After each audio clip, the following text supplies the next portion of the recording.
Terpujilah Tuhan kita Yesus Kristus. Hari ini boleh menganugerahkan waktu dan kesempatan bagi kita di hari yang penuh sukacita. Dan Bapak Ibu Saudara, kesempatan waktu yang Tuhan beri, mari kita isi dengan belajar kebenaran firman-Nya.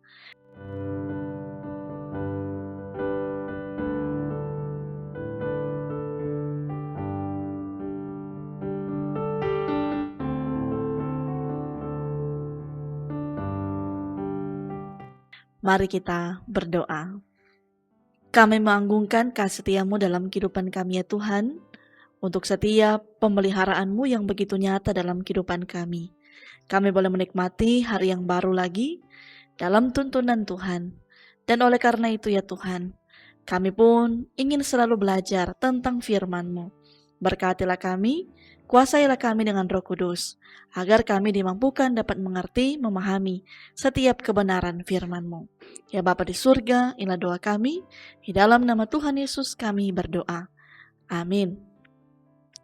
Bapak Ibu Saudara, firman Tuhan kita di hari ini terdapat dalam kitab Lukas 14 ayat 34 hingga ayat yang ke-35. Firman Tuhan berkata, garam memang baik, tetapi jika garam juga menjadi tawar, dengan apakah ia diasinkan? Tidak ada lagi gunanya, baik untuk ladang maupun untuk pupuk, dan orang membuangnya saja. Siapa mempunyai telinga untuk mendengar, hendaklah ia mendengar. Demikianlah firman Tuhan, dan tema perenungan kita di saat ini menjadi garam hidup yang baik. Bapak Ibu Saudara-saudara yang dikasihi dan diberkati oleh Tuhan, siapa tidak kenal garam? Saya rasa semua di antara kita pasti pernah merasakan kegunaan garam. Garam adalah bumbu dapur yang sangat dibutuhkan oleh manusia setiap hari. Garam memiliki fungsi utama untuk mengasinkan. Dan makanan tanpa garam pasti akan menjadi hambar. Garam juga bisa berfungsi untuk mengawetkan makanan. Garam juga berfungsi untuk menjaga keseimbangan cairan, kesehatan tubuh, jantung, hati, dan ginjal. Bahkan bermanfaat untuk kecantikan sesuai takaran yang dibutuhkan. Tetapi, garam juga dapat membahayakan tubuh bila penggunaan secara berlebihan, sehingga akibatnya mengalami hipertensi. Dan bacaan kita saat ini juga mengatakan di ayat yang ke-35a, garam juga bisa digunakan sebagai pupuk. Ternyata Bapak Ibu Saudara, ada begitu banyak fungsi dari garam.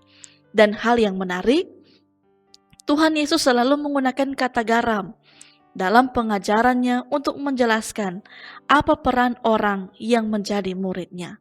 Tuhan Yesus mengatakan bahwa dalam Matius 5 ayat yang ke-13, kita adalah garam dunia. Esensi dari garam adalah asin, walaupun garam juga bisa berfungsi lain sebagaimana yang telah saya sebutkan tadi di atas. Jadi ketika Tuhan Yesus mengatakan bahwa kita adalah garam dunia, sebenarnya Tuhan Yesus juga mengatakan bahwa kita pun harus dapat memiliki karakter asin dalam kehidupan kita. Dan bacaan kita saat ini berkata bahwa murid-murid Yesus sebagai garam tidak boleh menjadi tawar. Yang kita bisa lihat di ayat yang ke-34. Garam yang tidak lagi punya rasa asin menunjuk pada orang Kristen selaku murid Yesus yang meninggalkan tanggung jawab yang seharusnya menjadi penyedap rasa kepada semua orang.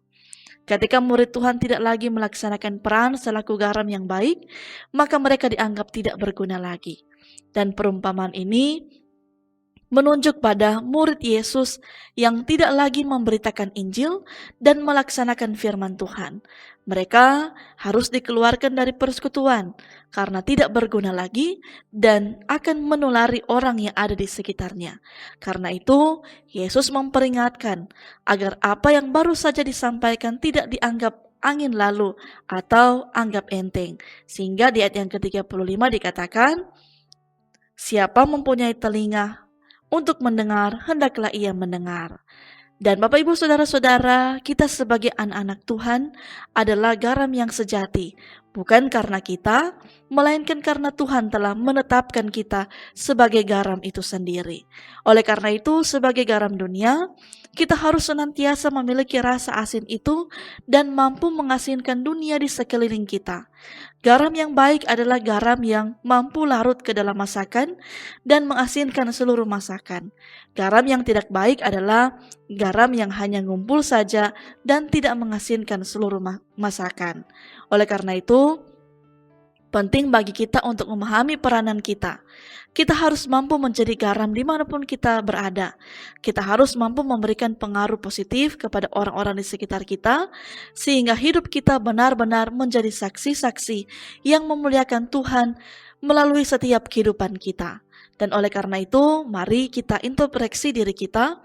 Tuhan memilih kita dan menjadikan kita sebagai anak-anaknya, agar orang lain juga dapat merasakan Tuhan melalui kehidupan kita.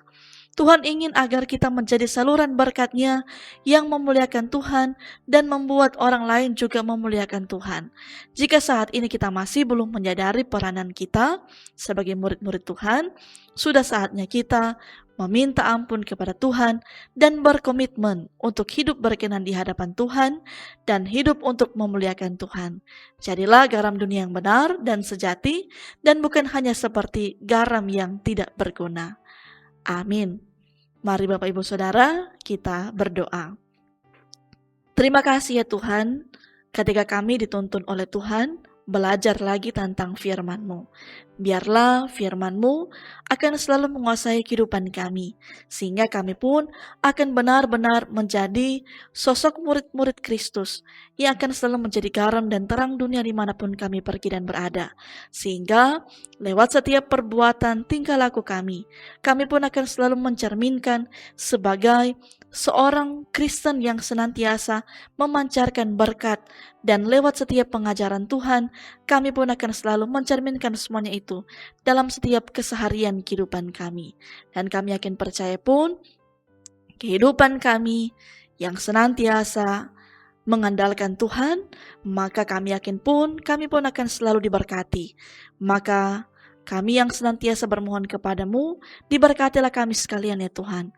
Baik seluruh anggota jemaat yang ada di Jemaat Gemim Bukit Muria Rike, bahkan seluruh perangkat pelayanan yang ada, dan seluruh Bapak Ibu Saudara yang juga selalu setia mengikuti renungan harian keluarga melalui YouTube Gemim Bukit Muria Rike. Berkatilah ya Tuhan, masing-masing pribadi kami, keluarga kami, lewat setiap harapan kerinduan kami ke depan, biarlah semuanya itu ada dalam pertolongan Tuhan.